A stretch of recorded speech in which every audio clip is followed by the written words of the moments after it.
Stuttgart, avril 1985. Une rencontre au sommet a lieu entre le constructeur automobile Daimler-Benz et l'avionneur allemand Dornier.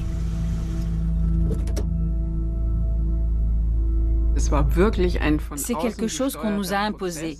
On nous a dit, vous ne voudriez pas vendre, on vous en offre un bon prix.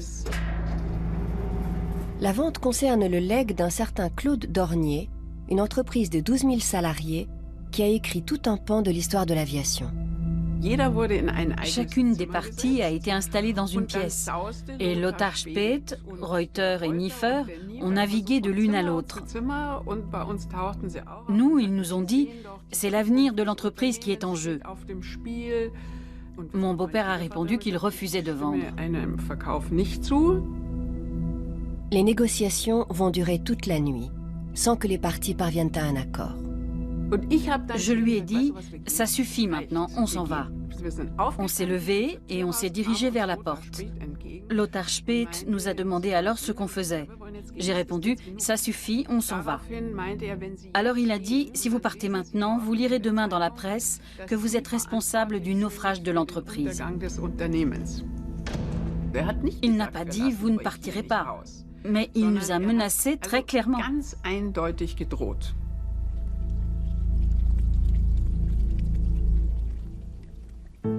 Claude Dornier est une grande figure de l'aéronautique. Sa société a mis au point 68 modèles d'avions, dont beaucoup étaient très en avance sur leur temps.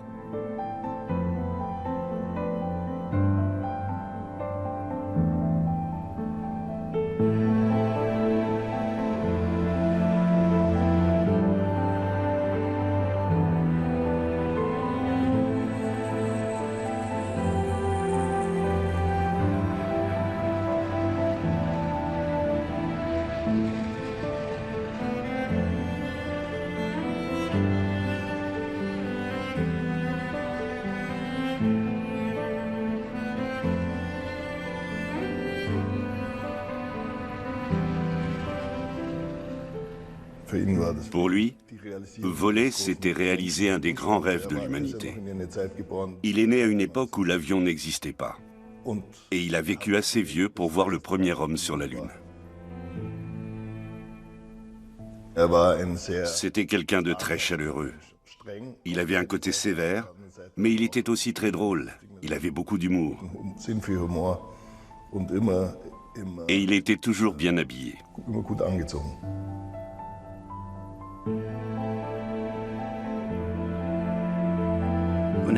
Il avait des petits rituels. Par exemple, il lui arrivait de fumer un cigare le dimanche. Il ne fumait pas tous les jours, seulement les dimanches. Il menait une vie très réglée.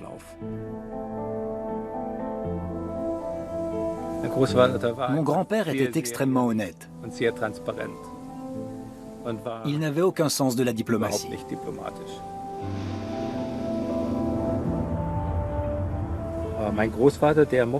Il n'aimait pas du tout voler. Il était capable de construire de super avions, mais il n'avait aucun plaisir à voler, je crois. C'était un ingénieur hors pair, tout simplement. Il faut le reconnaître. Mon père était un peu philosophe. Il aimait beaucoup la nature. C'est de là qu'il tirait sa force.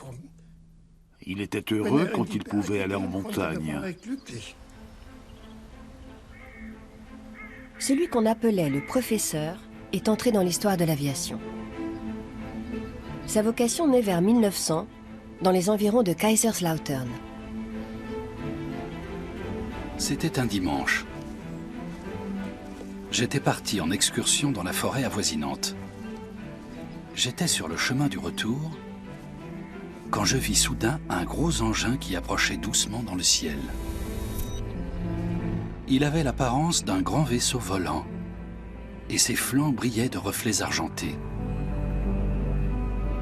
Il approchait lentement et lorsqu'il fut au-dessus de moi, à la verticale, il s'évanouit dans le néant.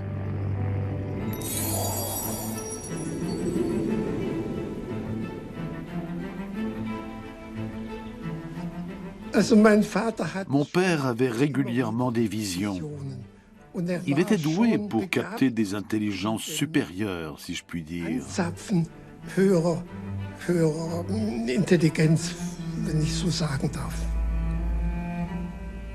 Il disait toujours, les inventions sont dans l'air. Si ce n'est pas moi qui les fais, quelqu'un d'autre les fera demain ou après-demain. Claude Dornier vient de trouver sa vocation. Il va consacrer sa vie à construire des aéronefs capables de voler dans les airs et de flotter sur l'eau pour relier les hommes, les cultures et les continents.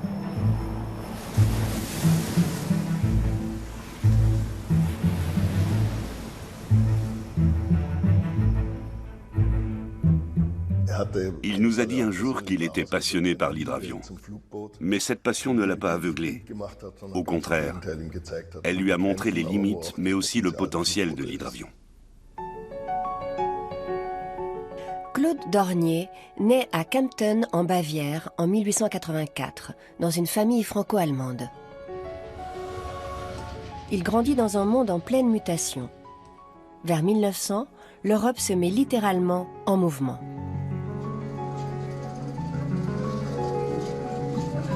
L'automobile et le tramway apparaissent.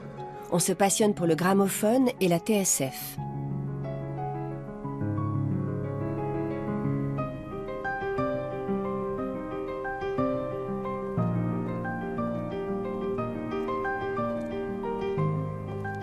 Le jeune Claude Dornier s'intéresse aux sciences et aux techniques.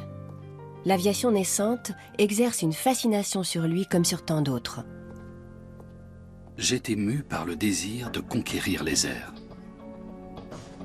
Les premiers aéronefs sont bricolés avec du bois, de la toile et des cordes de piano. Leurs inventeurs arrivent parfois à les faire voler, on ne sait trop comment, mais pas toujours. Tout se passait au ras du sol. On ne volait pas encore en altitude. Ça tenait du spectacle. Il y avait un moteur qui pétaradait, un avion qui faisait des sauts de puce, de la fumée qui s'échappait. On organisait des meetings qui rassemblaient jusqu'à 500 000 spectateurs. Les gens venaient voir ces aventuriers et leurs drôles d'engins. La grande question c'était, vont-ils arriver à se hisser dans les airs ou vont-ils s'écraser ?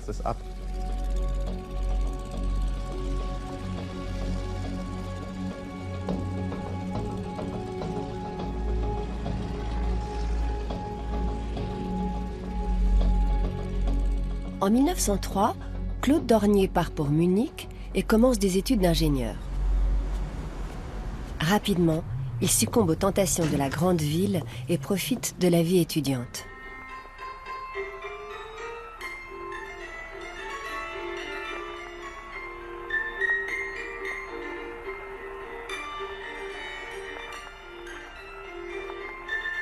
Pendant les premiers semestres, je fréquentais davantage les salles d'armes que les cours de l'école d'ingénieur.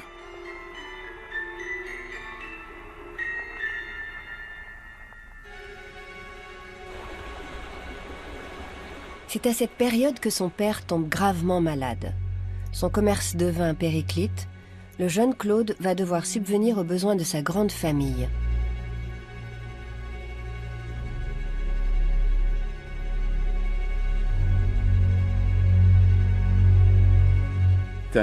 Il est allé voir un professeur et il lui a expliqué sa situation en toute franchise.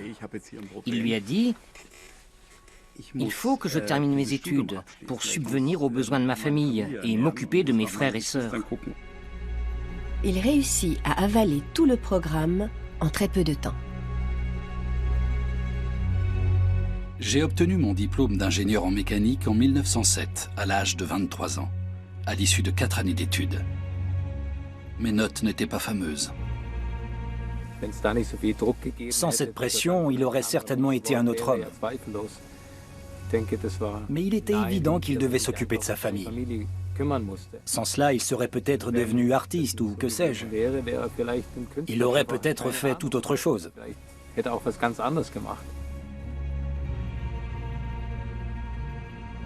Une fois son diplôme en poche, Claude Dornier rentre dans sa famille.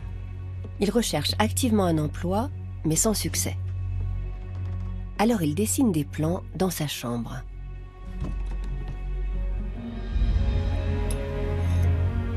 C'est à cette époque que je commençais à inventer des avions.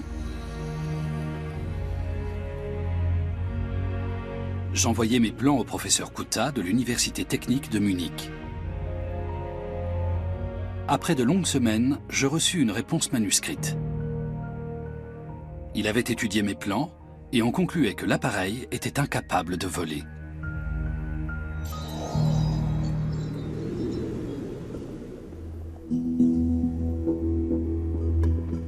Deux approches coexistent alors dans l'aviation. La première est celle du plus léger que l'air. Elle mise sur l'utilisation de ballons gonflés au gaz, cela donne les aérostats. La seconde est celle du plus lourd que l'air. Cela donne les aéroplanes, comme on dit alors. Le terme d'avion n'apparaîtra que plus tard. La particularité du plus lourd que l'air, c'est qu'à l'époque où Claude Dornier se lance dans la construction aéronautique, les pionniers qui arrivent à voler ne peuvent pas expliquer pourquoi ils volent. Parce que le principe physique qui leur permet de voler n'a pas encore été découvert. Les pionniers de l'aviation n'hésitent pas à mettre leur vie en danger. Beaucoup de tentatives finissent en désastre.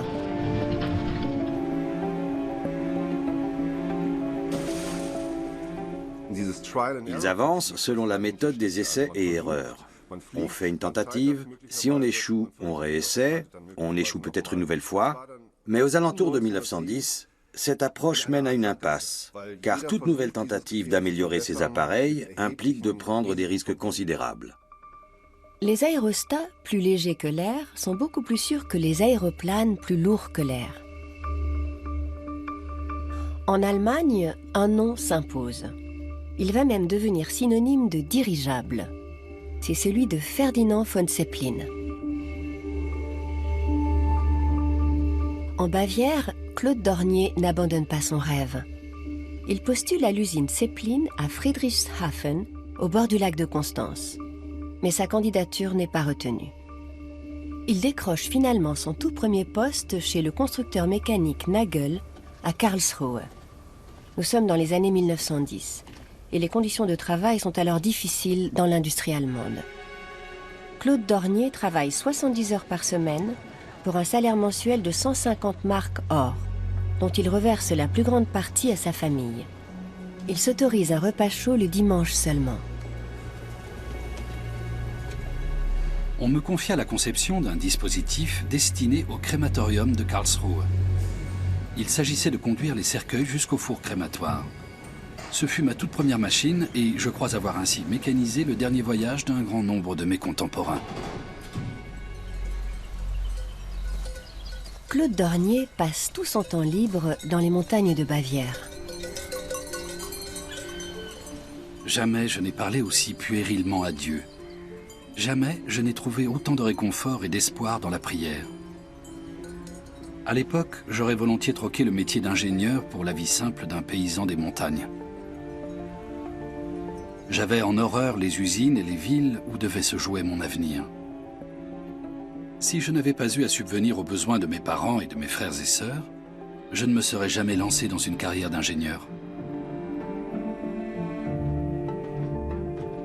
Un samedi soir, vers le mois de septembre 1910, je trouvai dans ma chambre une lettre en provenance de Friedrichshafen, sur le lac de Constance.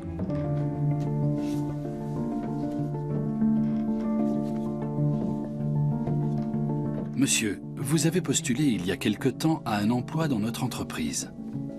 Nous vous avions répondu que notre choix s'était porté sur un autre candidat. Aujourd'hui, nous aimerions savoir si vous êtes encore intéressé par un poste chez nous, signé « Usine de dirigeables Zeppelin ».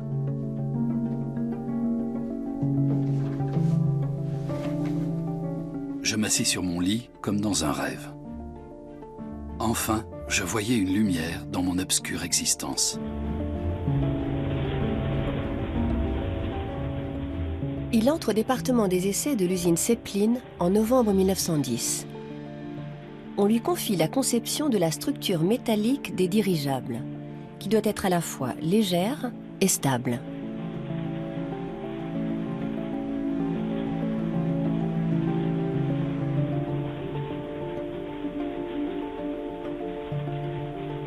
Nous travaillions 8 heures par jour et nous étions en congé le samedi après-midi. J'avais presque l'impression d'être en villégiature. Le comte von Zeppelin remarque rapidement sa nouvelle recrue. C'était le destin.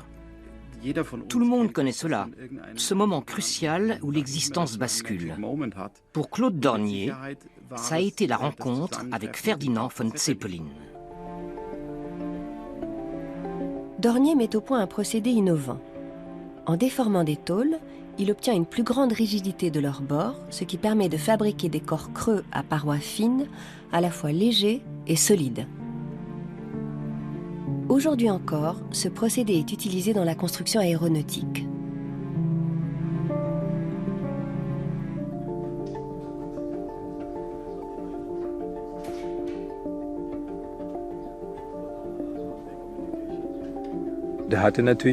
Il avait de très bonnes idées. Ces profilés en aluminium représentaient un réel progrès. Ils étaient vraiment innovants pour l'époque.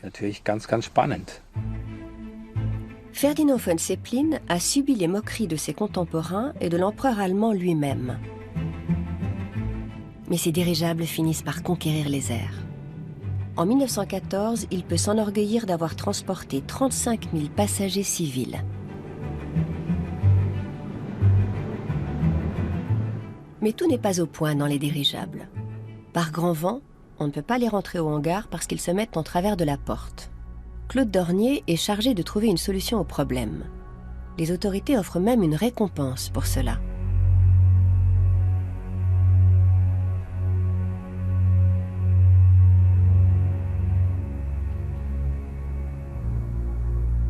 Un soir, j'étais assis dans l'atelier. Les derniers rayons du soleil traversaient les grandes portes vitrées et pénétraient dans l'espace empli d'un silence de mort. J'eus alors une vision. Les murs se soulevaient du sol. C'est ainsi que naquit l'atelier sans fond. Il vient d'inventer le hangar tournant. Généreux, son employeur lui cède la totalité du prix qu'il remporte avec cette invention, à savoir 80 000 marks. C'était une somme faramineuse pour l'époque. Il a vraiment dû l'apprécier. Après toutes les épreuves, les difficultés financières des années précédentes.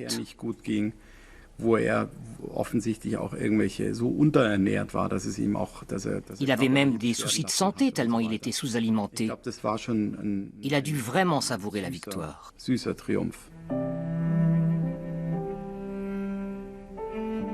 La situation de Claude Dornier s'améliore aussi sur le plan personnel. Il épouse Olga Kramer, la fille du propriétaire de son logement. Pour l'occasion, le comte von Zeppelin lui octroie 5 jours de congé à Munich. Le couple a 2 enfants, Claudius et Peter, et s'installe dans une maison au bord du lac de Constance.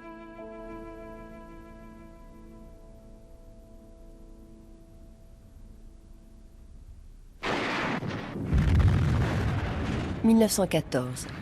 L'Allemagne déclare la guerre à la France. Le comte von Zeppelin se souvient que son ingénieur est français et il s'arrange pour qu'il obtienne la nationalité allemande.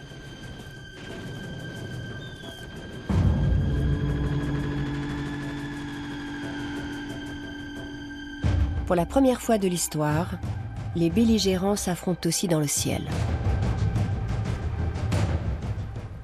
Les dirigeables se prêtaient bien aux missions de reconnaissance longue distance parce qu'ils avaient une grande autonomie. La marine s'intéressait beaucoup à ces appareils pour ce genre de mission. L'inconvénient, c'est qu'ils ont une vitesse réduite, qu'ils sont une cible facile et qu'ils prennent feu rapidement.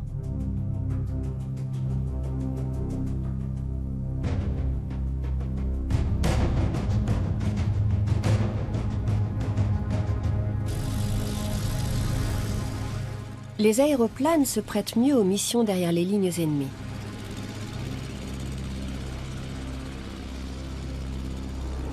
Bientôt, on assiste à des combats acharnés entre des avions équipés d'un armement léger.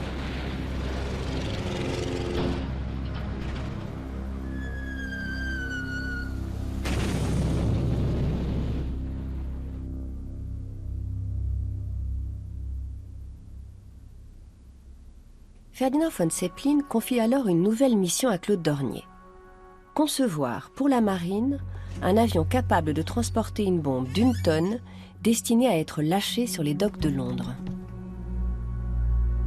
Si la destination militaire de cette commande ne me séduisait guère, on comprendra qu'en revanche, les problèmes techniques liés à la construction d'un appareil de cette taille m'intéressaient. J'acceptai donc la mission. Il imagine un géant de 43 mètres d'envergure, pesant 9 tonnes 5, doté de 3 moteurs Maybach de 240 chevaux chacun et capable de voler à 100 km/h. Un hydravion tout en métal.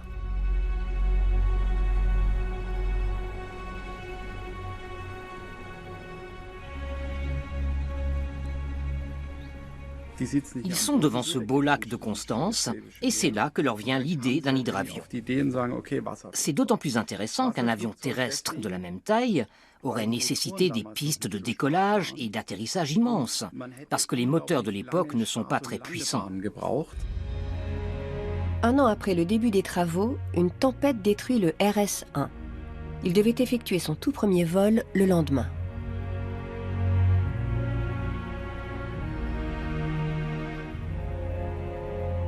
Le comte regarda l'épave. Il me serra la main et me dit « Poursuivez, Dornier, poursuivez. » Le RS-2 est construit en moins de 6 mois.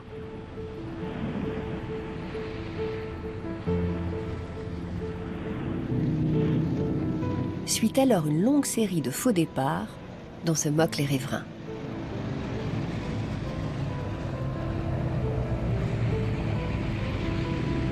Enfin, le 30 juin 1916, le RS-2 décolle.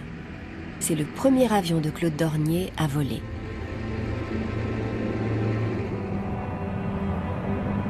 Je ressentis un énorme soulagement. Après d'innombrables essais, nous avions enfin réussi à faire décoller la machine. L'amérissage eut lieu sans problème. Et j'allai aussitôt porter la nouvelle au comte von Zeppelin. Il avait vu l'appareil dans le ciel. Son visage rayonnait et il me serra la main à plusieurs reprises. Lui et moi avions été les seuls, je crois, à continuer à croire que cet appareil volerait un jour. Les modèles RS-3 et RS-4 sont fabriqués dans la foulée. Et Claude Dornier commence à travailler sur une configuration qui entrera dans l'histoire de l'aviation. L'aile parasol, implantée au-dessus du fuselage, est protégée des éclaboussures. 2 moteurs sont montés en tandem, l'un avec une hélice tractrice et l'autre une hélice propulsive. Enfin, 2 flotteurs latéraux en forme d'aile coupée, qu'on appelle des nageoires, stabilisent l'appareil dans l'eau.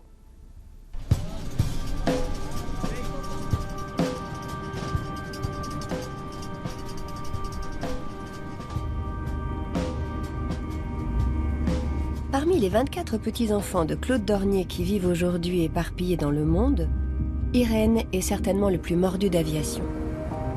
Son grand-père est toujours un modèle pour lui.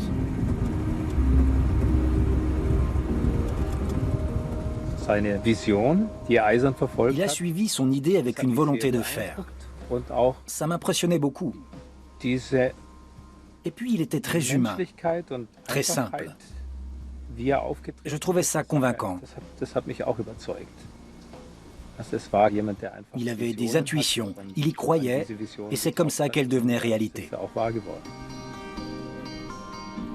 Irène Dornier dirige aujourd'hui la Southeast Asian Airlines, une compagnie aérienne des Philippines. Il fait aussi de l'entretien et de la réparation d'avions. Il a tous les brevets et licences qu'on peut avoir. Il peut piloter aussi bien un hélicoptère qu'un Airbus. Mais sa préférence va aux hydravions.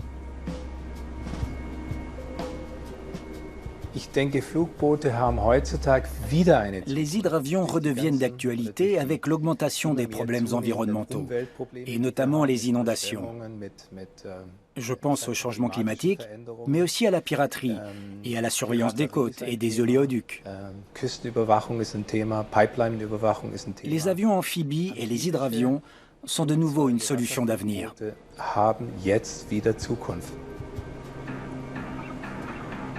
Irène passe tout son temps libre dans son hangar, sur la base aérienne Clark, à travailler sur un prototype de sa conception, un avion amphibie biplace baptisé le S-Ray 007. Pour moi, c'est un défi. Au lieu de laisser d'autres gens construire l'avion, je fais partie de l'équipe et je suis toute la construction. C'est la seule manière de voir quelles sont les améliorations à apporter.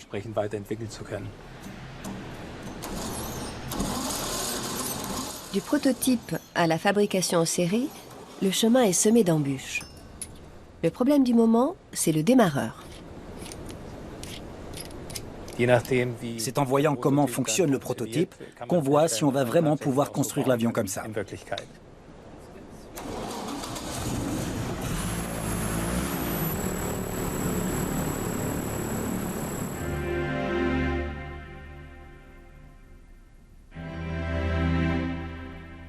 Ferdinand von Zeppelin meurt le 8 mars 1917. Je ne trouve pas de mots pour vanter la bonté et la patience du comte, qui nous insufflait toujours du courage en dépit des difficultés. Je n'imagine pas de meilleur maître.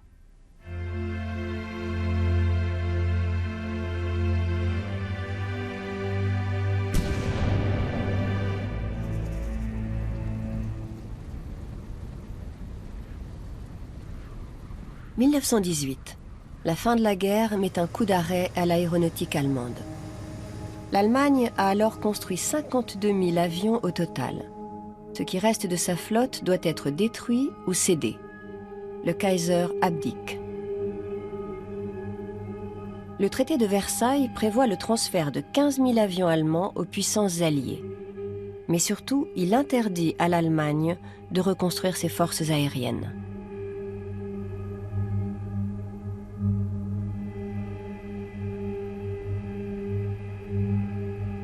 Son carnet de commandes est vide, l'usine Zeppelin n'a plus qu'à fermer. Mais Claude Dornier se sent responsable de ses subalternes. Il ne veut pas abandonner. Il imagine alors de fabriquer des seaux et des baignoires avec l'aluminium en stock. Ils étaient désespérés. Ils se sont même lancés dans la fabrication de passoires et de toutes sortes d'objets. Ils ont tout imaginé. Ils étaient prêts à tout pour continuer à travailler.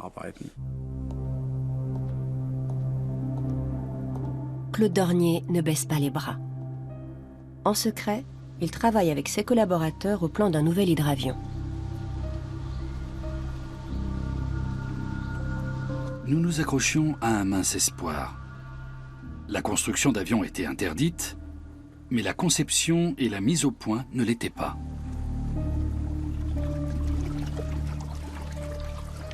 En face de nous, la Suisse libre nous faisait signe.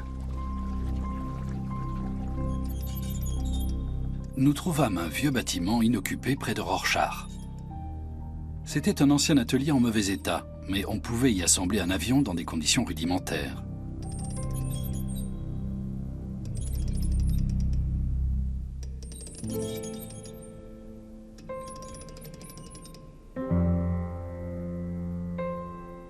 Il va construire un petit appareil révolutionnaire baptisé Libelle, soit libellule en français. C'est le premier aéronef pouvant être remorqué grâce à ses ailes rabattables. Le premier Libelle vole au-dessus du lac de Constance le 16 août 1921.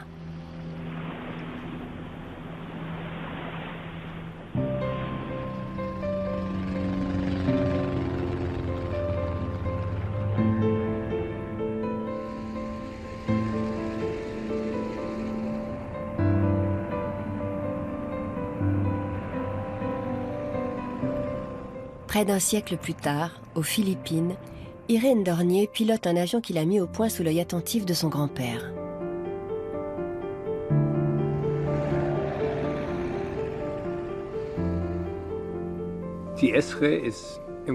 En gros, le S-Ray est le fils du Libelle.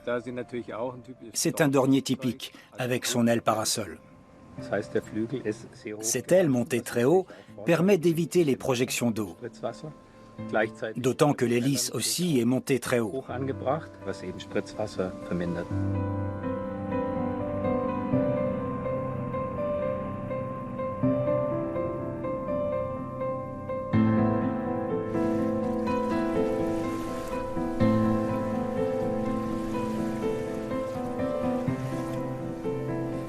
Pour devenir un constructeur hors pair, il faut apporter une touche personnelle aux machines.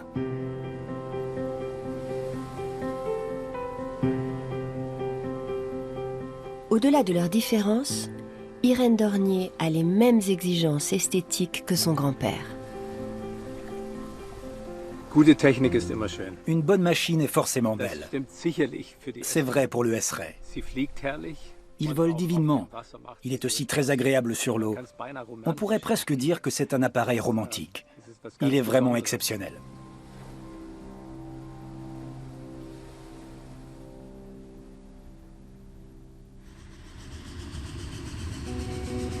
En 1921, l'Allemagne n'a toujours pas le droit de construire d'avions. Claude Dornier part alors en Italie.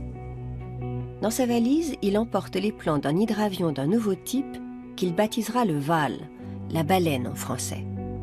Ce sera son plus grand succès commercial. Claude Dornier investit toute sa fortune dans l'achat d'un vieux chantier naval à Marina di Pisa. Et il s'associe avec des Italiens pour créer une société. Sans le vouloir, je suis alors passé d'ingénieur-concepteur à directeur d'usine. Il n'avait aucune formation commerciale. C'était un ingénieur. Mais il était extrêmement doué et il avait appris à manier les chiffres, du fait des difficultés qu'avait connues sa famille. Il prend de grands risques. Mais dès 1922, l'armée espagnole lui passe commande de 6 Wals, sur plan. La construction des appareils avance à bonne allure. Mais Claude Dornier manque cruellement de trésorerie. À plusieurs reprises, les ingénieurs allemands doivent renoncer à leur salaire pour pouvoir payer les ouvriers italiens. Ils ont vécu au jour le jour à leur début dans les années 20. Ils prenaient d'énormes risques sur le plan technique. Rétrospectivement, leur réussite tient du miracle.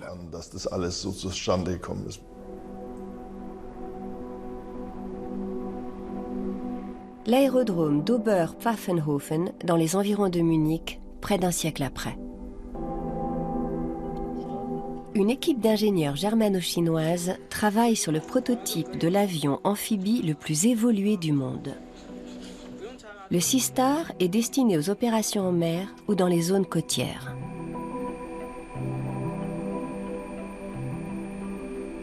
Il aura une autonomie de 1700 km et sera plus fiable et moins onéreux qu'un hélicoptère. De nos jours, pour développer et fabriquer un avion en série, il faut disposer de plusieurs centaines de millions. Conrado Dornier avait besoin d'un partenaire aux reins solides. Il s'est associé à une entreprise publique chinoise. Une grande usine capable d'assembler 350 appareils est en cours de construction en Chine.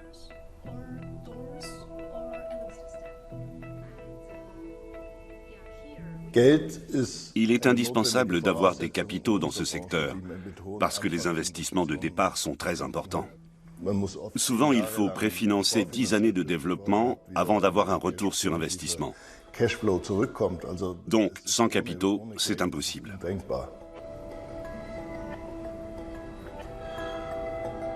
Par 2 fois déjà, le développement du Seastar a dû être interrompu faute de capitaux. C'est Claudius, le fils aîné de Claude Dornier, qui a lancé le programme en 1985.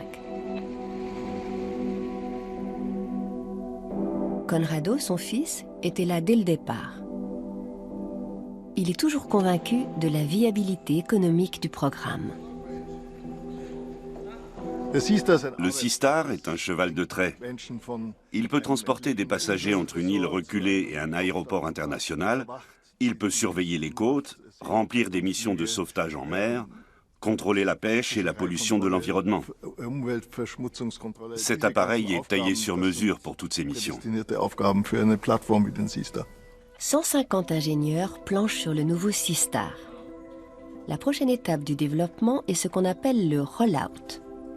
Première sortie du hangar de l'appareil semi-fini pour sa présentation officielle. Elle est prévue dans quelques semaines.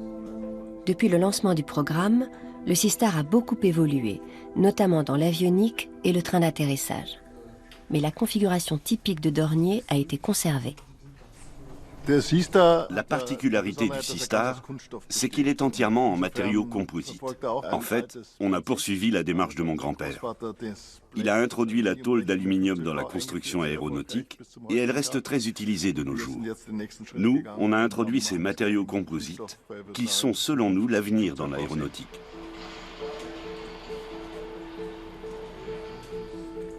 Le Seastar signifie beaucoup pour moi, parce que c'est l'œuvre de mon père et le prolongement de l'œuvre de mon grand-père. C'est un legs que j'ai accepté et qui me tient très à cœur.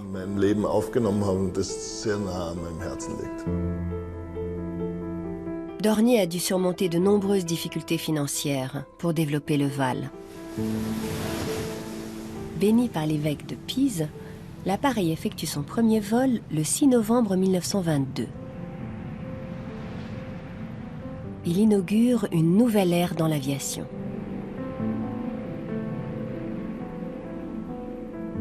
Le VAL était le premier avion capable de traverser de grandes étendues d'eau en toute sécurité. Ça a été le début du transport aérien international. Le VAL est un appareil légendaire des années 20. On le retrouve sous différentes déclinaisons dans les flottes civiles ou militaires de pays comme le Chili, les Pays-Bas, la Yougoslavie, le Japon ou encore l'URSS. Une version postale peut être ravitaillée en plein océan Atlantique avant d'être lancée par catapulte. L'appareil est fiable, même sur de grandes distances. L'avion postal peut aller jusqu'en Amérique du Sud.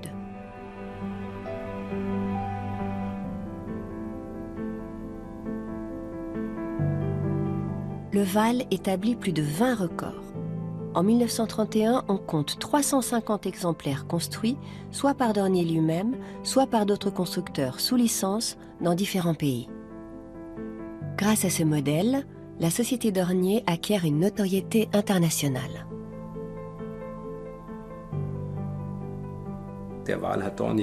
Le VAL est la clé du succès de la société Dornier. C'était un avion de conception assez simple qui fonctionnait très bien. C'était une excellente machine à tout point de vue.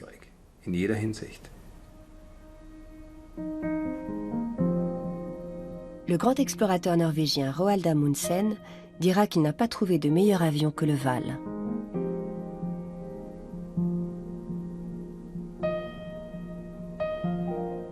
En 1925, il quitte le Spitzberg en direction du nord avec 2 appareils. Le but de l'expédition est de vérifier qu'il n'y a aucune terre dans l'Arctique. À 250 km du pôle Nord, les 2 avions atterrissent en catastrophe. L'un d'eux est si endommagé que l'équipage doit l'abandonner.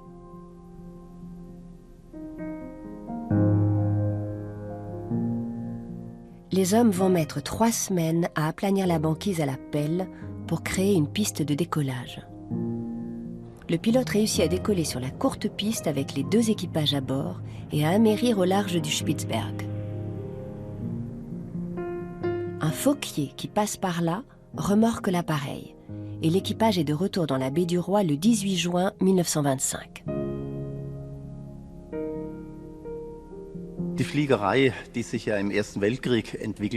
L'aviation s'est développée durant la Première Guerre mondiale.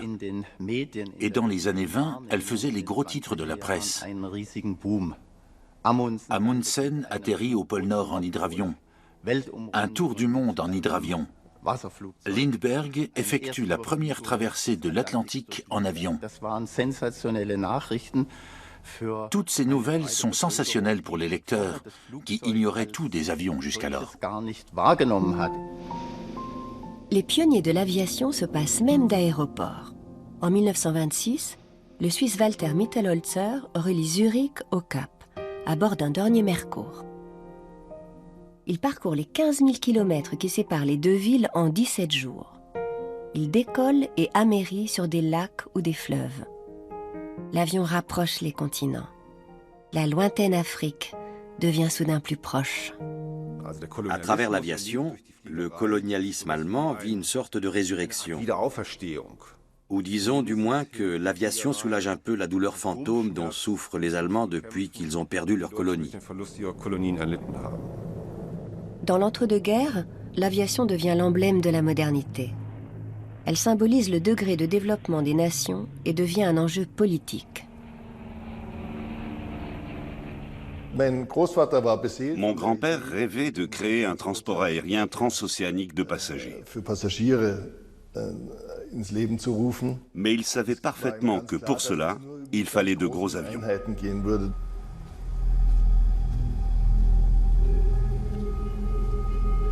En 1925, Claude Dornier est invité à rencontrer l'amiral Lass, qui commande l'aéronavale secrète allemande.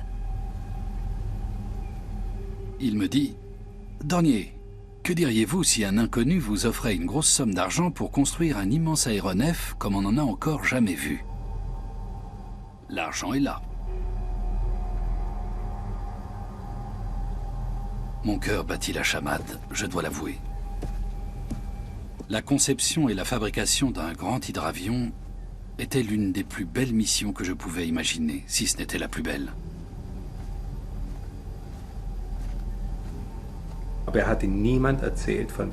Personne n'a su d'où il tenait l'argent. Mais il était évident que certaines personnes étaient très intéressées par un hydravion capable de transporter non seulement des passagers, mais aussi du matériel. Il pouvait aussi servir de bombardier ou d'avion de transport de troupes. Claude Dornier se lance dans la conception de ce qui deviendra son plus grand hydravion. D'après ce que l'on sait, le DOX a été construit sur l'initiative de la marine allemande. Elle cherchait un avionneur pour reconstruire ses forces aéronautiques. Pour s'attacher Dornier, qui était l'un des grands constructeurs aéronautiques allemands, elle lui a confié cette commande. Mais elle ne savait pas encore exactement quel usage elle allait faire du DOX. Dornier se met au travail.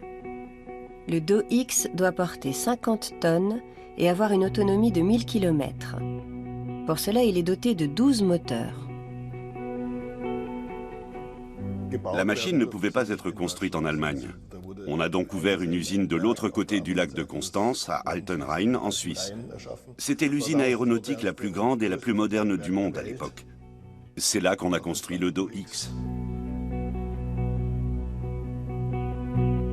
Les dimensions de l'appareil sont si inhabituelles que Claude Dornier fait construire une maquette grandeur nature. Le X signifiait une longueur inconnue, parce qu'au départ, on ne savait pas exactement quelle taille maximale serait possible. Ces dimensions étaient difficiles à appréhender à l'époque. C'était un travail de pionnier.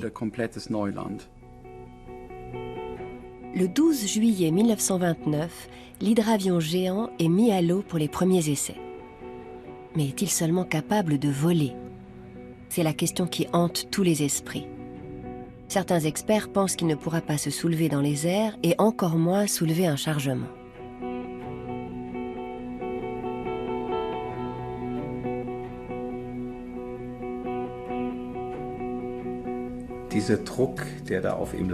La pression était énorme, d'autant que Claude était la risée de ses pairs. Des ingénieurs prédisaient que le programme serait un fiasco, que jamais l'appareil ne pourrait voler. Ce jour-là, seuls des essais de moteur sont prévus. Mais contre toute attente, le DOX va s'arracher de l'eau. Le grand aéronef quitta l'eau sans peine pour s'élever dans les airs. Ce fut l'un des grands moments de ma vie.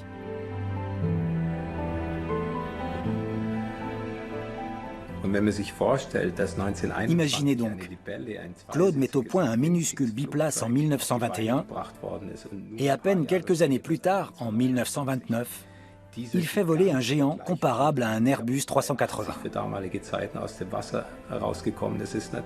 C'est un exploit, une réussite majeure pour lui. Le 29 juillet 1929, le Do-X effectue son premier vol avec 170 passagers à bord. C'est un record absolu. Sa construction a nécessité 240 000 heures de travail.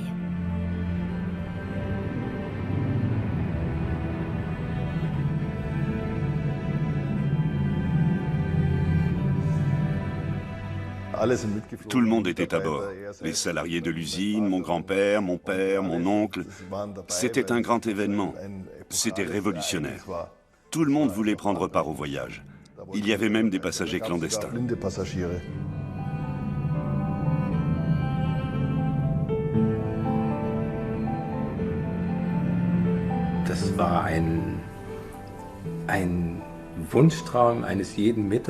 Tous les salariés rêvaient d'en être pour vivre ces moments excitants et pour voler à bord de l'appareil qu'ils avaient construit ensemble.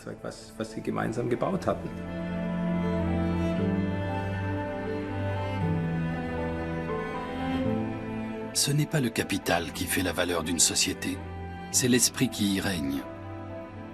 Et un esprit qui ne s'inscrirait pas dans une tradition n'est pas concevable. Un trait essentiel de sa personnalité, sans lequel il n'aurait pas accompli tout cela, c'est qu'il savait s'entourer des bonnes personnes. Et il était très humain. Tout le monde le dit.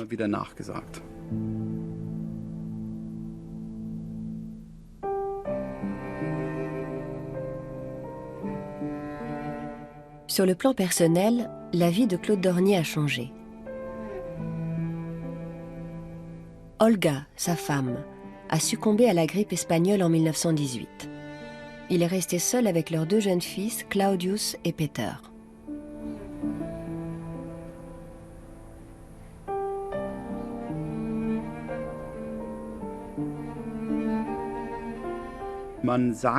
On dit qu'il est devenu un autre homme à partir de ce moment, après la mort de sa première femme, qui était son grand amour. On dit qu'il y a eu un changement radical dans sa personnalité. Apparemment, il est devenu plus dur, plus introverti, en tout cas très différent.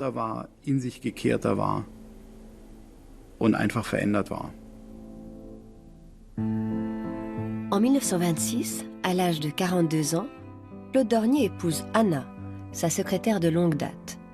Ils auront 6 enfants. J'avais prévu une maison pour 6 personnes. Mais au fil des ans, le nombre d'enfants grossit dans des proportions inattendues. Et il fallut agrandir la maison à plusieurs reprises. Claude et Anna Dornier vivent près de Friedrichshafen. Ils possèdent des vaches, des chèvres, des poules et ils produisent eux-mêmes leurs légumes. Anna est très douée pour l'agriculture. Son fils aîné se souvient de son enfance. J'avais une liberté totale. On ne me surveillait pas. Je pouvais faire ce que je voulais. De temps à autre, mon père jetait un œil à mon bulletin scolaire et marmonnait « ça pourrait être mieux ».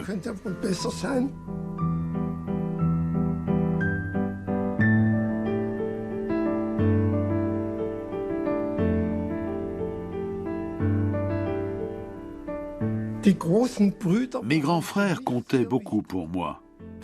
Je les admirais. Ils faisaient du bateau, ils gagnaient et perdaient des régates. Ils étaient courageux et valeureux. J'ai beaucoup appris d'eux. Mes frères et sœurs cadets n'ont sans doute pas autant profité d'eux.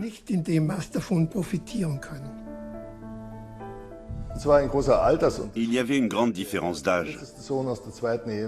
L'aîné du second lit se tournait beaucoup vers ses 2 grands frères. Mais les plus jeunes étaient presque d'une autre génération. Ça a posé des difficultés par la suite.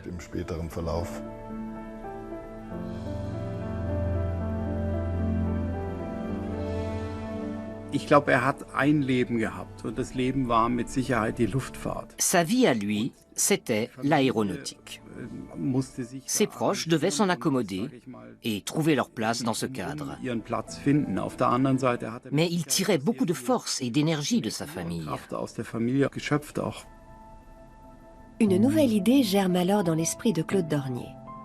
Il veut organiser un vol à travers le monde pour faire la promotion du DOX et montrer qu'il est fiable et confortable.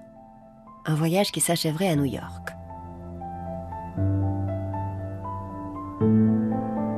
Avant le départ, Dornier équipe l'avion de moteurs plus puissants, des Curtiss Conqueror à refroidissement à eau. Le DOX est divisé en 3 ponts, comme un paquebot. L'équipage compte 18 hommes.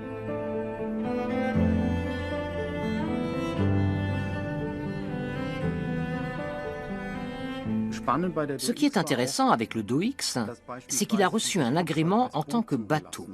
Le commandant et le reste de l'équipage avaient un brevet de navigation. L'idée, c'était d'avoir un paquebot transatlantique volant.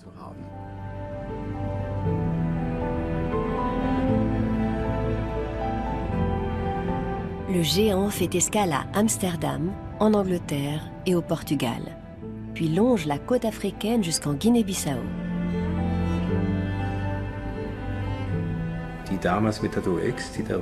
Il fallait un certain courage pour faire ce voyage à bord du DOX. Ce n'était pas donné à tout le monde, surtout en cas d'avarie. Sur une mer déchaînée, on n'a aucune chance, même en hydravion.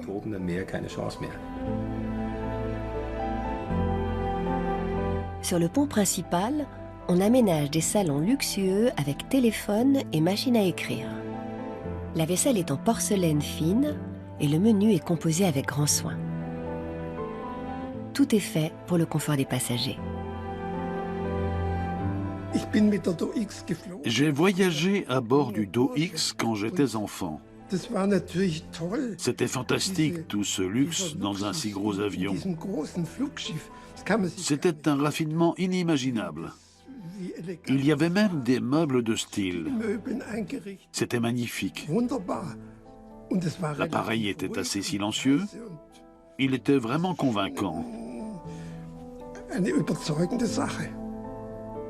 Après la Guinée, le DOX traverse l'Atlantique. Il vole très bas, quelques mètres seulement au-dessus de l'eau, pour économiser le carburant et augmenter ainsi son autonomie. Il atteint la côte brésilienne en 13 heures. In Natal, einem Landeplatz auf dem Weg nach Rio, bestaunen Hunderte von Eingeborenen mit scheuer Zurückhaltung das fliegende Riesenschiff. Wahrscheinlich stehen sie das erste Mal einem derartig gewaltigen Wunderwerk der Technik gegenüber. L'équipage s'offre une pause et fait retirer les algues collées à la coque. Mais les hommes et le matériel souffrent de la chaleur tropicale.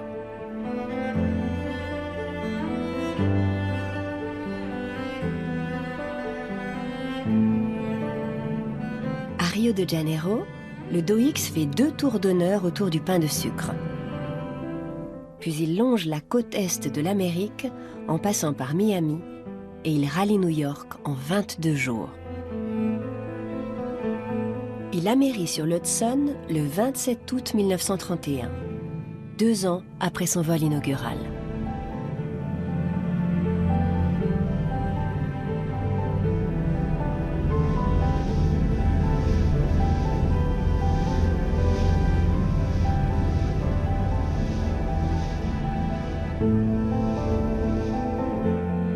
C'est l'événement de l'année, même pour les Américains habitués à ce genre d'exploit.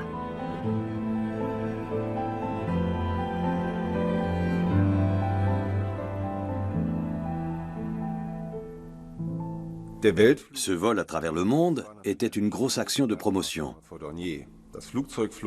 Le DOX a fait l'aller-retour aux États-Unis. Après cela, le nom de Dornier était dans toutes les bouches, en Allemagne et dans le reste du monde. In Hamburg haben 2 Männer aus der 5,5 Millionen starken Schar der Arbeitslosen ihren Lebensmut nicht verloren. Sie bauten ein maßstabgenaues Modell des weltberühmten Flugschiffes DO-X. Das Baumaterial, 26.000 Streichhölzer, ein schönes Beispiel deutscher Handwerkergeschicklichkeit, auch in schweren Zeiten. La fascination qu'exerçait le DO-X reposait d'abord sur ses dimensions imposantes. Ensuite, il y avait de magnifiques photos de cet appareil. Il y a d'innombrables clichés du DO-X avec New York en toile de fond. Donc on projetait des rêves de puissance et de voyages lointains sur cet appareil. Et on en oubliait qu'il était d'une conception moins avant-gardiste qu'il en avait l'air.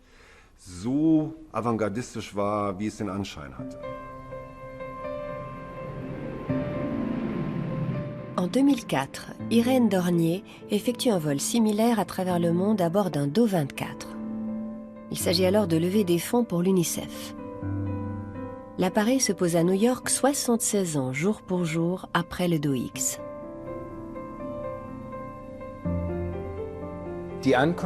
L'arrivée a été un grand événement pour notre famille, qui s'est rassemblée à New York pour l'occasion.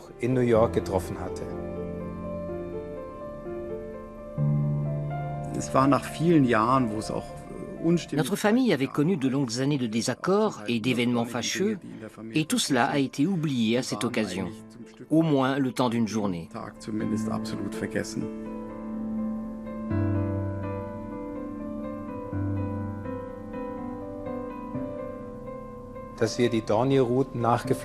On a suivi la route empruntée à l'époque, bien sûr. On a refait ces deux traversées fantastiques de l'Atlantique Nord et de l'Atlantique Sud. On a ressenti un peu l'esprit des pionniers. La traversée du DO-X a été une aventure incroyable, qu'on a pu revivre à bord du Do-24.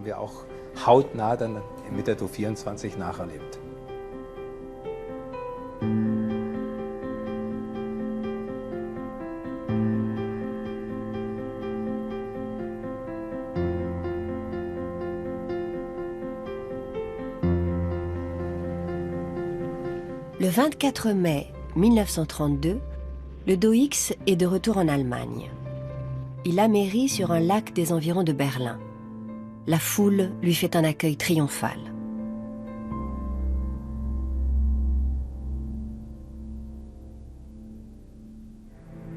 Mais en coulisses, le moral est au plus bas.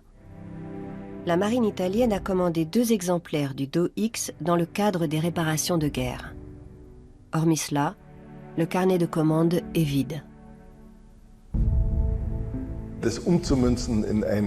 Il n'a pas été possible d'en faire un succès commercial. On était en 1931, c'était la Grande Dépression, et le DO-X est rapidement tombé dans l'oubli, même s'il avait fait la une de la presse internationale peu avant.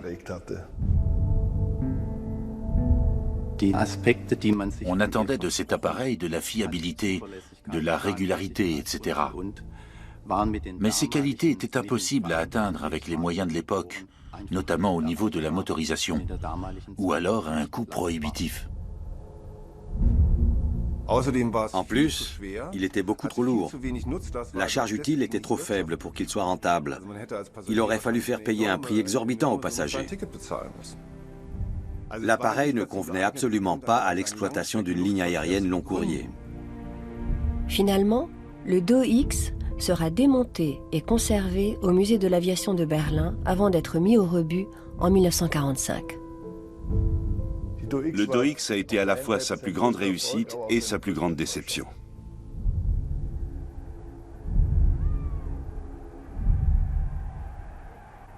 Bientôt, l'Allemagne bascule.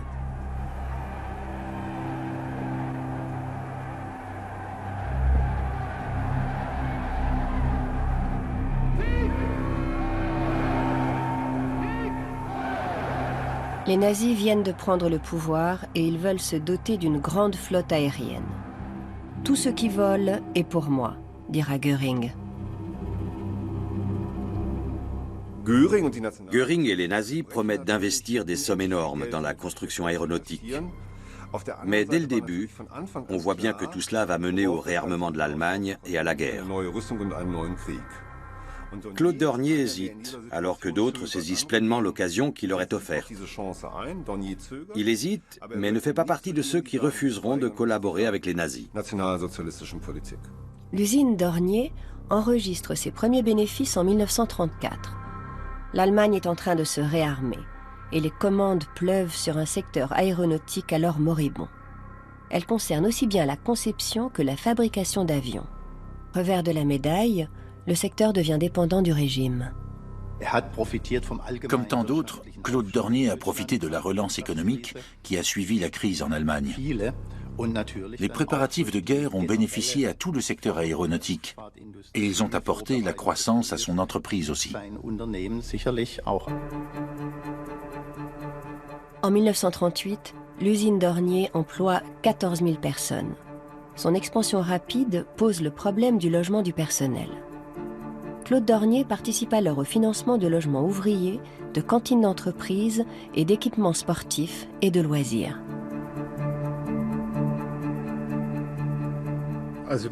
C'est son sens des responsabilités qui l'a poussé à créer tout cela. Ce n'était sûrement pas pour jouer les mécènes, mais pour prendre soin de son personnel, pour que ses salariés aillent bien et travaillent bien. Le national-socialisme s'infiltre dans tous les domaines de la vie.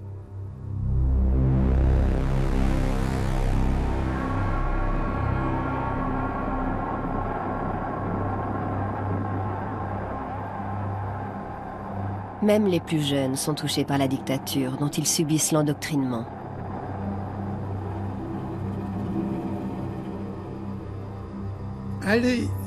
Tous les garçons devaient aller aux jeunesses hitlériennes. Un jour, je suis rentré déjeuner avec l'uniforme des jeunesses. Quand mon père a vu cela, il a secoué la tête et m'a demandé de le retirer. Il ne voulait pas de ça chez lui.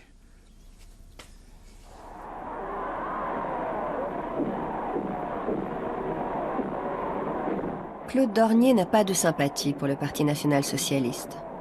Dans ses discours, il emploie les formulations imposées par le régime, mais il s'arrange pour paraître le moins possible en public.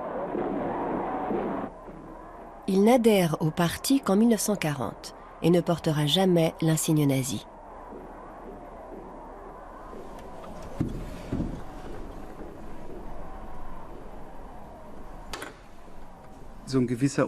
Il a fait preuve d'une certaine insoumission. C'était dans sa personnalité. Mais c'était un personnage trop important à l'époque pour qu'on le mette sur la touche. Claude Dornier croit toujours en l'avenir de l'hydravion. Je suis sûr qu'à long terme, on verra l'inanité de toute tentative de traverser les océans avec des avions terrestres. Il imagine le Do 214, un grand hydravion transatlantique luxueusement aménagé. Mais les nazis n'en veulent pas. Ils exigent de tous les avionneurs allemands des avions militaires.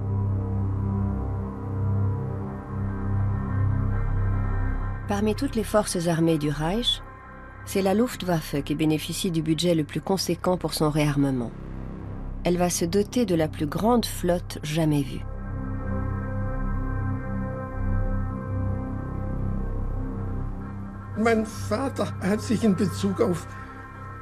Mon père ne se faisait aucune illusion sur le régime nazi. Il était réaliste et il craignait une guerre. Il la sentait venir, mais il n'a pas émigré pour autant. Claude Dornier a le choix, bien sûr. En 1933-34, il décide de participer à cette politique.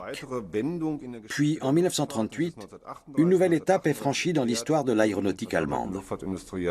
Göring dit très clairement aux industriels du secteur réuni « Nous allons faire la guerre ». Et il poursuit « Soit vous nous suivez, soit nous vous exproprions ». Donc, à l'été 1938, Dornier a le choix de dire « J'arrête ». Mais dans ce cas, il doit abandonner son entreprise. Et de fait, il choisit de continuer à collaborer avec les nazis.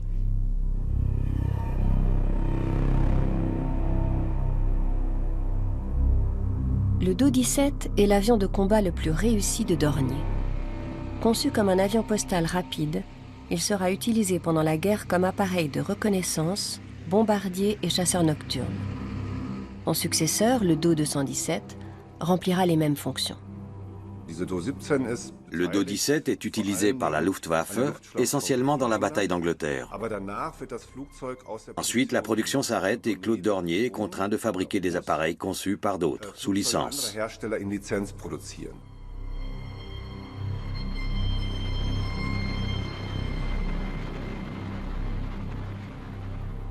En 1940, au cours de la bataille d'Angleterre, les bombardiers allemands dévastent Londres et ses environs.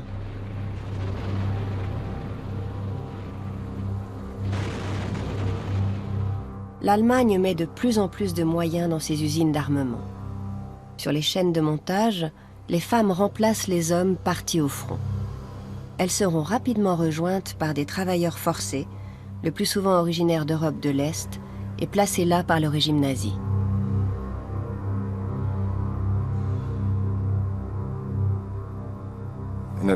Il y a eu des débordements dans l'industrie aéronautique pendant la guerre. On ne peut pas le nier. Certaines entreprises du secteur ont eu des juifs des ghettos polonais, d'autres ont transformé leurs usines en camps de concentration. On ne trouve rien de tout cela chez Dornier. Il a employé des travailleurs forcés, mais il n'y a pas eu chez lui les excès qu'on a vus chez d'autres avionneurs.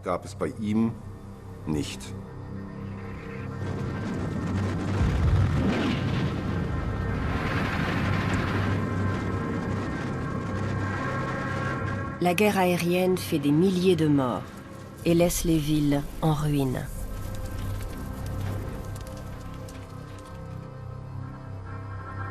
Claude Dornier a encore des plans qui dorment dans un tiroir. Ceux du Do-335, l'avion équipé d'un moteur à piston le plus rapide du monde.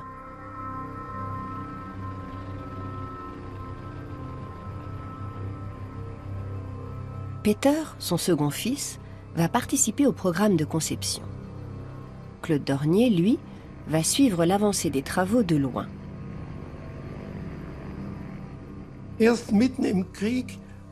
Ce n'est qu'au milieu de la guerre, quand les bombardements ont commencé à devenir très désagréables en Allemagne, que le ministère de l'Air s'est intéressé à cet avion de mon père et qu'il en a fait une priorité. Il a passé commande et a lancé le programme. Mais mon père n'a jamais fait de forcing pour cet appareil. Deux moteurs de 2000 chevaux chacun, l'un entraînant une hélice tractrice et l'autre une hélice propulsive, permettent d'atteindre une vitesse de pointe de 732 km/h. Le Do-335 a une autonomie de 2000 km. Et c'est l'un des tout premiers appareils à disposer d'un siège éjectable. Seule une quarantaine d'exemplaires pourront être construits avant le bombardement de l'usine Dornier. La Luftwaffe n'aura pas le temps de s'en servir. Pour produire le Dornier 335 en grande quantité, il aurait forcément fallu employer des prisonniers des camps de concentration. Et le nom de Dornier aurait été entaché. Le bombardement de l'usine évite à Claude Dornier d'être associé aux crimes nazis.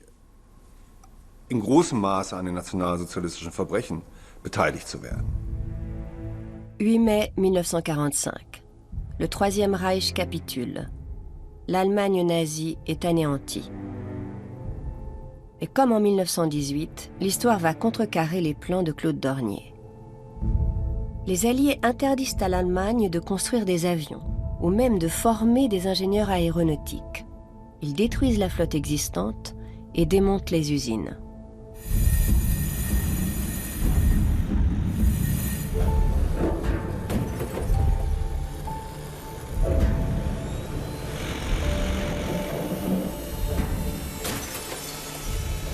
Deux jours durant, le bruit sourd des masses et le crissement des scies à métaux résonnèrent dans l'usine.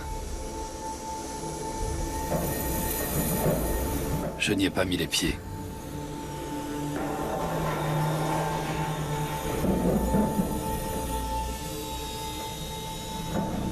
le haut-commissaire français dira en fermant l'usine « La maison Dornier n'existe plus ».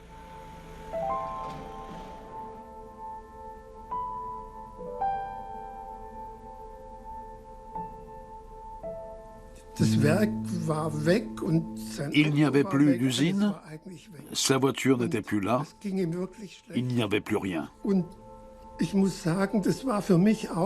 Mon père allait vraiment très mal.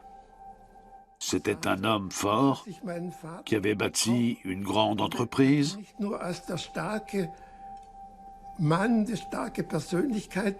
Ça m'a marqué, je dois dire, de le voir dans ce moment de faiblesse ou dans ses difficultés.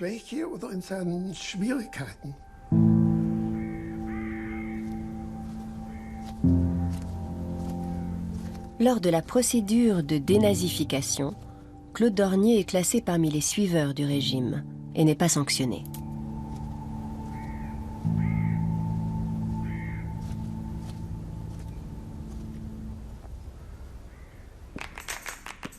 L'ère des hydravions s'achève au début des années 50. Des moteurs plus puissants permettent aux avions terrestres de traverser les océans en toute sécurité. Héritage de la guerre, de nombreux pays disposent désormais d'aéroports en nombre suffisant. Le développement et la construction d'hydravions de grande taille s'arrêtent.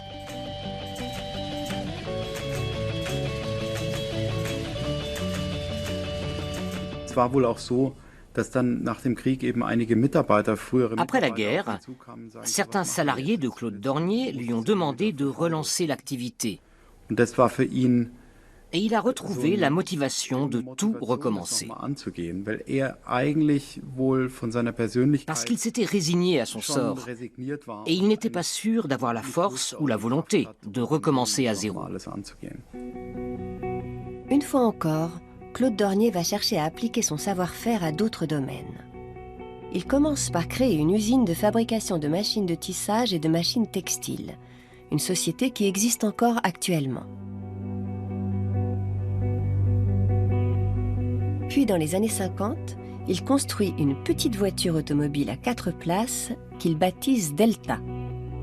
Mais ce modèle précurseur ne parvient pas à s'imposer sur le marché. Finalement, contournant une nouvelle fois l'interdiction dont est frappée l'Allemagne, Claude Dornier envoie son fils aîné ouvrir une usine aéronautique en Espagne. Les Oficinas Técnicas Dornier vont construire 2 avions à décollage et atterrissage court, le Do-25 et le Do-27. En 1955, l'Allemagne est autorisée à se réarmer et Dornier rapatrie la production en Allemagne. Die junge deutsche Bundeswehr vergibt ihren ersten Großauftrag an die Firma Dornier. Auf über 428 Maschinen des Typs Do-27 lautet die Bestellung. Weitere 260 Flugzeuge kauft das Ausland. Damit wird die Do-27 das erste Produkt der neuen deutschen Luftfahrtindustrie, das wieder weltweit zum Einsatz kommt. Claude Dornier devient alors, pour la première fois de sa carrière, le principal avionneur allemand.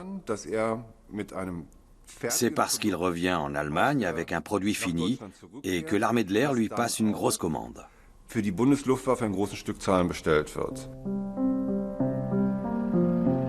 Le Do-27 est un petit avion fiable et passe-partout. Le documentariste animalier Bernard Jimek l'utilise pour tourner Serengeti ne doit pas mourir, un film récompensé par un Oscar. Il montre des vues inédites de la nature africaine qui n'auraient jamais pu être prises sans le petit Do-27 aux rayures de zèbre.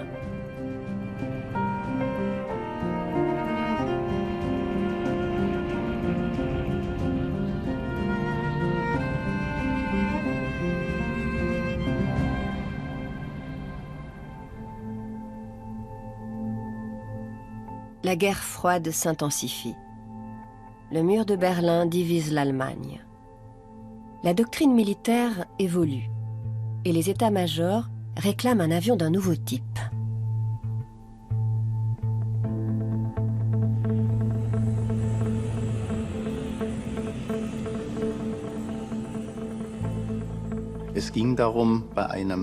On imaginait une guerre localisée en Europe centrale qui débuterait par la destruction des voies de ravitaillement et des aéroports de l'ennemi.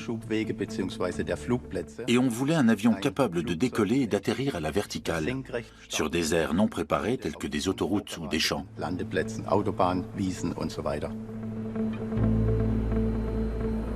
L'Allemagne de l'Ouest investit des sommes importantes pour le développement de l'avion du futur. C'est ainsi que la société Dornier met au point le tout premier avion de transport à décollage vertical propulsé par des réacteurs. Claude Dornier est favorable à ce programme et il s'intéresse personnellement à ses aspects techniques. Mais il savait pertinemment que si les applications militaires tombaient à l'eau, il n'y aurait aucun gain. Il était impossible d'envisager une reconversion civile. Le Do 31 vole. C'est une prouesse technique. C'est le seul avion de transport au monde capable de s'élever à la verticale avec une masse de 21 tonnes au décollage. Mais la stratégie de l'OTAN change et le programme militaire est abandonné. Inutile de songer à un usage civil. Le Do 31 est trop bruyant et trop onéreux. De nouveau, les dirigeants politiques mettent des bâtons dans les roues à Claude Dornier. Malgré son grand âge, le visionnaire allemand décide alors d'abandonner l'aéronautique pour explorer d'autres secteurs.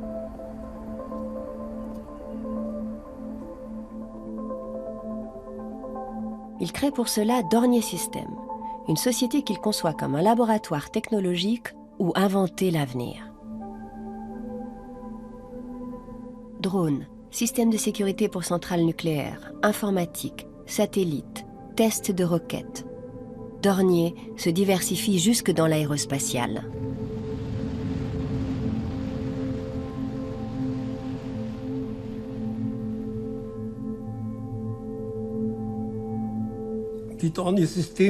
Dornier Systems était un terrain de jeu pour des gens bourrés d'intelligence et d'imagination, qui avaient de bonnes intuitions et une grande envie de les réaliser.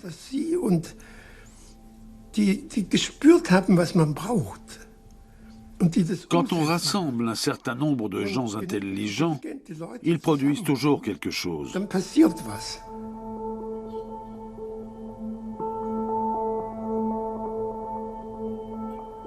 Ils produisent par exemple le lithotripteur. En cherchant à résoudre les problèmes causés par la pluie sur les avions de chasse supersoniques, Dornier met au point un appareil qui pulvérise les calculs rénaux au moyen d'ondes de choc.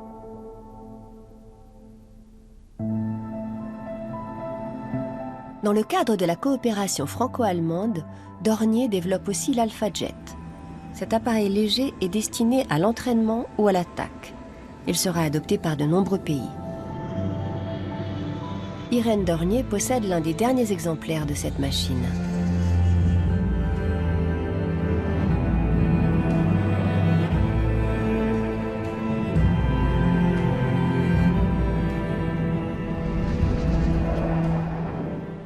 L'Alpha Jet a une direction très franche et il est agressif. C'est génial. Il réagit au moindre mouvement de doigt. C'est un concentré d'énergie et de technologie sur lequel on peut compter.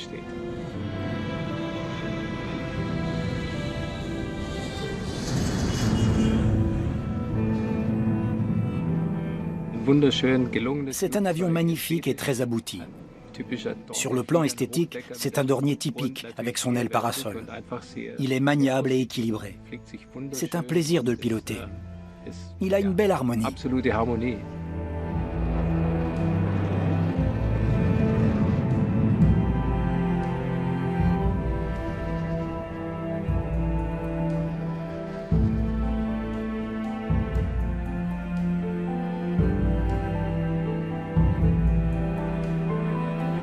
Claude Dornier ne participe pas au développement de l'Alpha Jet. Ce sont ses fils Claudius et Silvius qui dirigent désormais l'entreprise.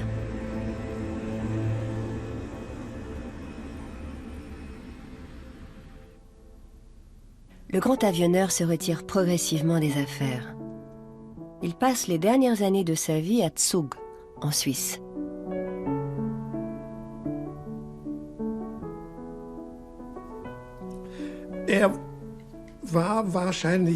D'un côté, il était content d'avoir des fils qui s'intéressaient à l'aéronautique et à qui il pouvait confier les rênes de l'entreprise. Mais de l'autre, il était très réaliste et il craignait que ses fils ne poursuivent pas son œuvre, ou même qu'ils la réduisent à néant. Nicht weiterführen werden, dass sie es eigentlich kaputt machen werden.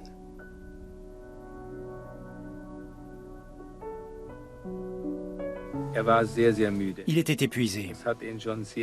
Il avait surmonté une suite interminable d'épreuves tout au long de sa vie. Il avait perdu son entreprise. Il avait dû repartir à zéro. Tout cela l'avait exténué.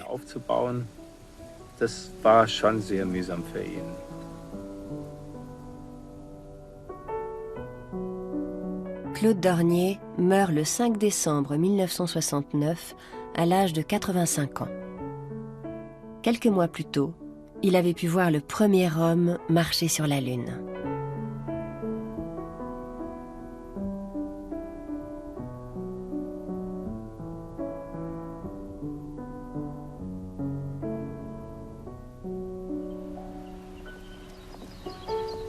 Rapidement, la question du devenir de l'entreprise se pose à ses héritiers.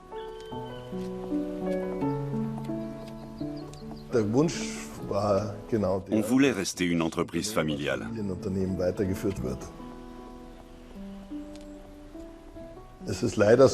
Malheureusement, le testament de mon grand-père a compliqué les choses.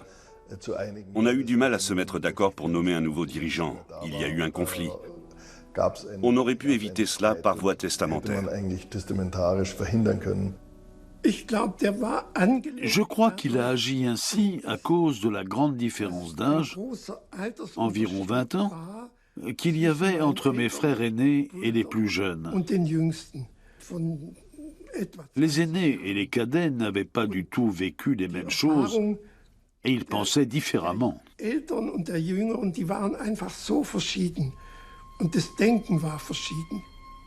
Au même moment, les autorités envisagent de fusionner les avionneurs allemands pour créer une grande entreprise aéronautique. Cela ne fait qu'attiser les querelles internes de la famille Dornier. Notre famille était très opposée à ce projet. Les candidats au rachat de Dornier sont nombreux. Le gouvernement ouest-allemand va retenir celui qui apporte le plus de capital, en l'occurrence le constructeur automobile Daimler-Benz. Leur proposition de départ, c'était 7 milliards de Deutschmark cash. Dornier était une entreprise irréprochable de 12 000 salariés, dont un grand nombre de diplômés de l'enseignement supérieur. Très diversifiée dans de nombreux domaines d'activité, comme le traitement des calculs rénaux, l'aérospatiale, etc. C'était très intéressant pour un investisseur. L'avocate Martine Dornier-Tiefenthaler est l'épouse de Conrado Dornier. C'est elle qui mène les négociations pour son beau-père. L'affaire est complexe. Aucun membre de la famille ne pouvait vendre sa part sans l'accord des autres. L'avenir de la société Dornier se décide le 22 avril 1985 à Stuttgart, dans la résidence officielle du ministre-président du Bade-Wurtemberg. Les représentants des 6 groupes d'héritiers de Claude Dornier sont installés dans des pièces différentes. Je n'ai pas très envie de parler des querelles de notre famille. Effectivement, il y a eu des conflits au sein de la famille et au sein de la direction. Ça ne pouvait pas durer comme ça. La famille se déchirait. Les buts et les orientations des uns et des autres étaient trop différents. Et ça nuisait à l'entreprise.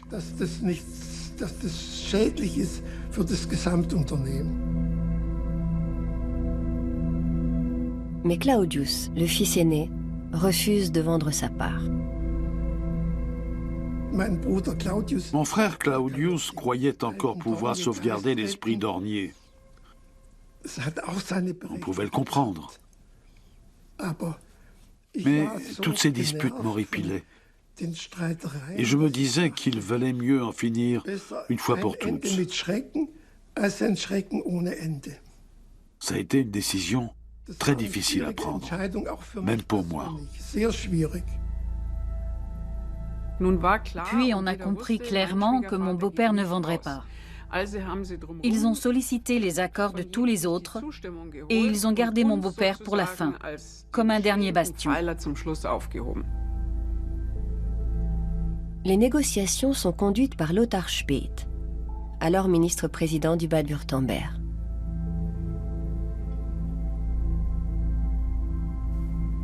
Elles durent toute la journée et se prolongent tard dans la nuit. Claudius est alors âgé de 70 ans. Il finit par se lever, prêt à claquer la porte. Lothar Späth menace alors de rejeter sur lui la responsabilité du naufrage de l'entreprise. J'étais en colère. Je me disais, on ne peut pas faire ça à un homme de son âge. Quel manque de respect. Et moi-même, j'étais enceinte. C'est inadmissible. On a fait demi-tour, on est retourné dans la pièce. J'ai pris une feuille et j'ai listé toutes nos exigences. Tout ce qu'on voulait absolument avoir, et même plus. Puis je suis allée leur remettre cette liste en disant « Voilà ce qu'on veut, et c'est non négociable ».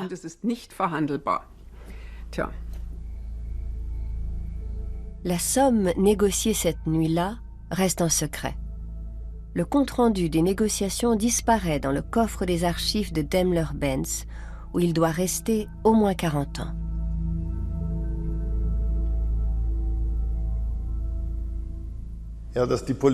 Les dirigeants politiques ont leur mot à dire dans l'aéronautique. C'est presque une loi de la nature. Il faut faire avec. Les héritiers cèdent finalement la majorité des parts de Dornier pour une somme dépassant probablement le milliard de Deutschmark.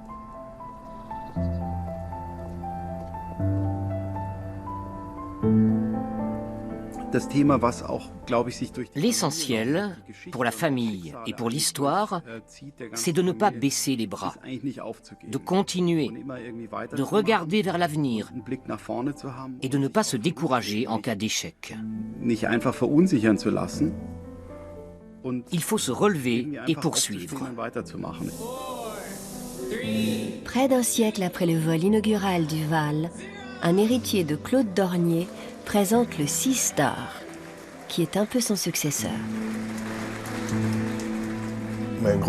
Mon grand-père était un homme extraordinaire. Tout ce qu'il faisait, il le faisait avec passion. Quand je vois tout ce qu'il a réalisé, je trouve ça incroyable. Il n'accordait pas d'importance à sa propre personne, mais en revanche, il en accordait à ce qu'il faisait.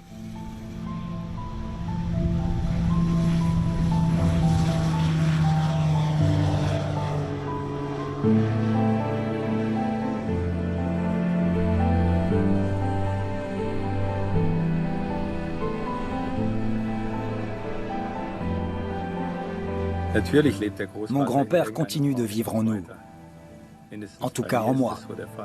Un lien très fort m'unit à lui, même si je ne peux pas le décrire précisément.